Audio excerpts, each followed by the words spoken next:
Hello, good morning, good afternoon, good evening, wherever the case for you may be. My name is Wayne Maury.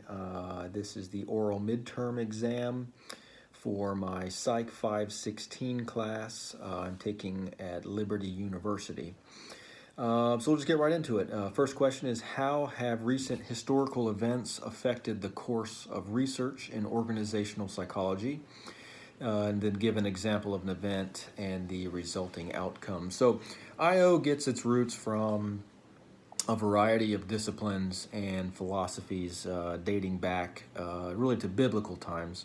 Early psychologists studied various human behavior in social settings and social psychology and things like that. But the field of industrial organizational psychology didn't really start to formally take shape until the mid 1920s with the Industrial Revolution. An example would be studies done back in the 1920s would be the Hawthorne studies.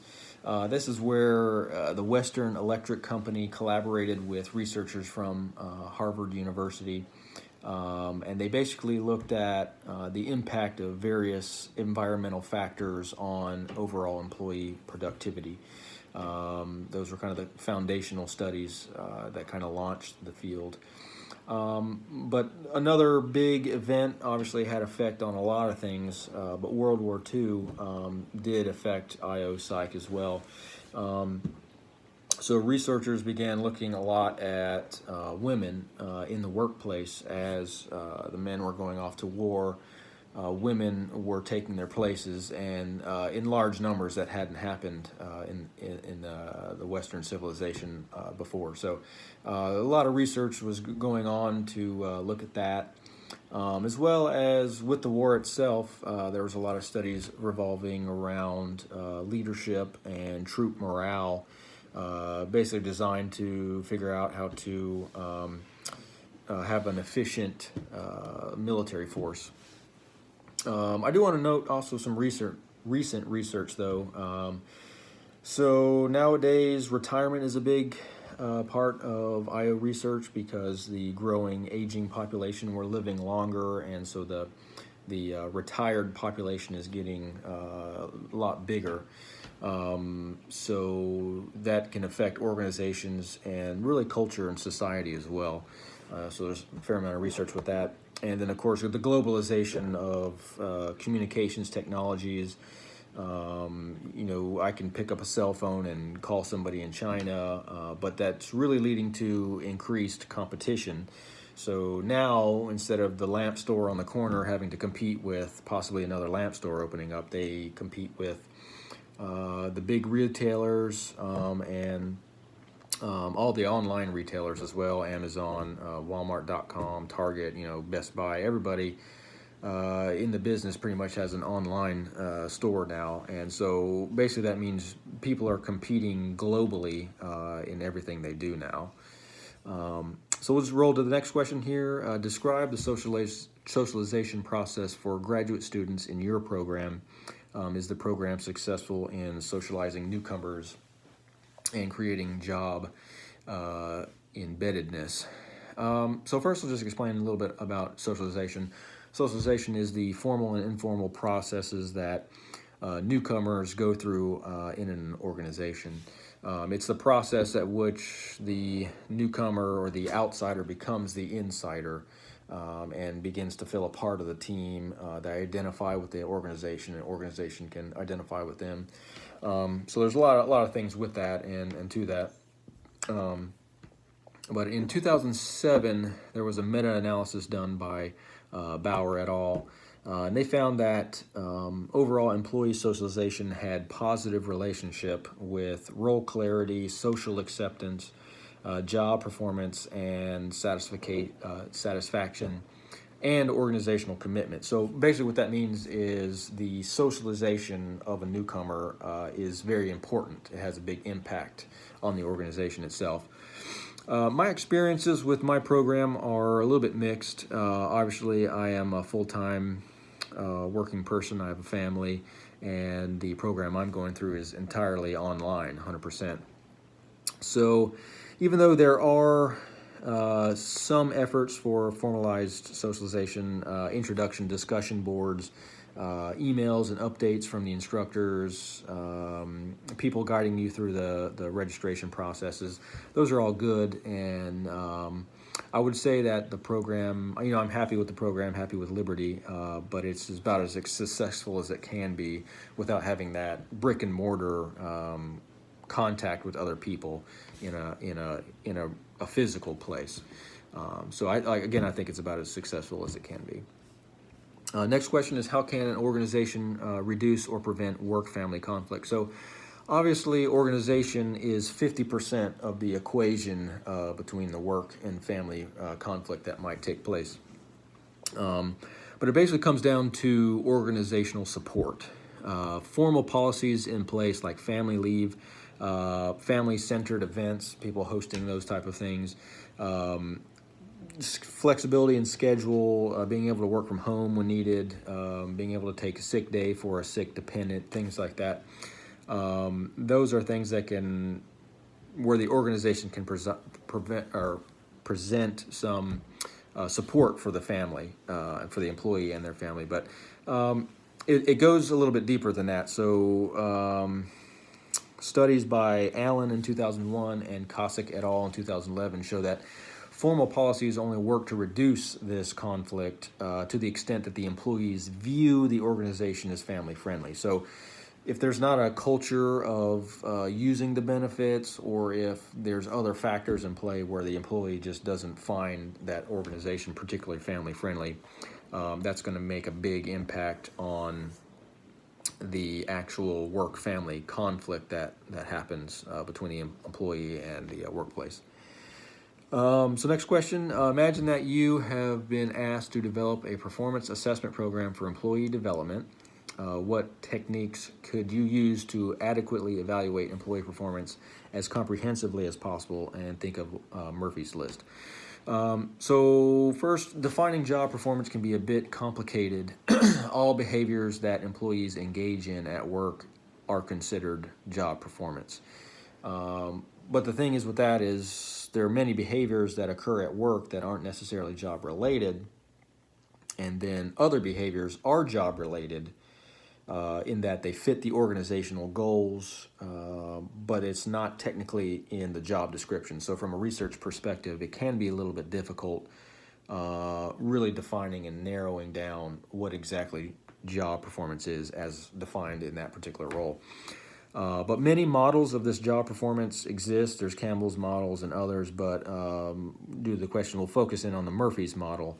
And so basically Murphy breaks it down into two big categories, in role, which is task oriented, and then extra role, which are behaviors at work and outside of work that are not necessarily task oriented. So using that model, my assessment would basically look at, it would include, first and foremost, tests for task-oriented job knowledge, ratings by supervisors, productivity statistics in comparison to other employees, and again, actually looking at having tests to see what kind of knowledge level they have for their job. So that would be how I would assess the in-role task-oriented portion. But then moving on from there, I would look at or use ratings from peers based on job performance to assess the extra role interpersonally oriented behaviors that happen at work that Murphy defines. And then another category, the downtime behaviors that would affect work. Basically, that would just come down to using self-report surveys to just see what kind of alcohol use, substance abuse, sleep patterns, family issues, any other problems at home. Those self-surveys could identify those things. And then of course, the company would offer help, employee assistant programs and things like that to address those issues if they come up. But then finally, to cover there's another category in extra role, and that's destructive or hazardous behaviors. And so how I would do that is, first and foremost, make sure there's a formal process in place to cover destructive behaviors, to document safety violations, accidents that occur at work, other behaviors that cause a problem in the workplace. Make sure those are documented. And then the assessment part would basically be just looking back at that employee's history and seeing, what the history was like for those accidents and violations. Obviously, for the more serious destructive behaviors, the employee probably wouldn't be working in the organization anymore if it was something intentional like theft, which we'll cover here, I think, in the next question, which is, what are some possible common organizational constraints, and how could they lead to counterproductive behavior? So counterproductive work behavior is any behavior that employees engage in that run counter to the organizational goals. Examples would include just poor work quality, absenteeism, substance abuse, theft, destruction of property, misuse of resources, things of that nature. There's a whole slew of various factors, including some organizational constraints that go into this counterproductive behavior at work. But some of the organizational constraints that exist would be the culture of the organization, just the overall business model, the benefit structure, is the leadership poor communication of company goals, poor accountability, unfair advancement systems. Those are some organizational structural things and some constraints that could possibly play a factor in this. And so the counterproductive work behavior are basically can be organized in two categories: person-based and situation-based. So person-based would be like people that are more, it's more innate to them. It's some people are just prone to counterproductive behavior just because of something that exists within them or their personality traits. Being extra conscientiousness, a low or a lack of self-control, having some narcissism, an overall victim mentality. Those are some things that may be hard to change that are within somebody that could lead to the counterproductive behaviors. And then situation-based is a little more external. There's stress, perceptions of injustice that occur at work, the norms and culture, again, at work, the opportunity at work for advancement or whatever. So even though it's still a behavior of the person, it can be caused by those external constraints of the organization. So if there's just an unfair advancement, people, if you look at how people get raises at your work, or how promotion system is in place, how it all works, if it's unfair, if it favors some people for unfair reasons and disadvantages others, then those people who are disadvantaged, or at least definitely have a potential of having a perception of that injustice, makes people angry at other employees, makes them angry at the organization itself, and that can result in slacking off at work, misusing resources, smaller things like that. But then those can actually escalate and evolve into more serious things like workplace violence, out and out theft or fraud going on in the workplace, embezzling money, cheating on your timesheet. All these things that are involved with could definitely grounds for firing or even criminal prosecution in the workplace. And obviously all those are very counterproductive to the organizational goals.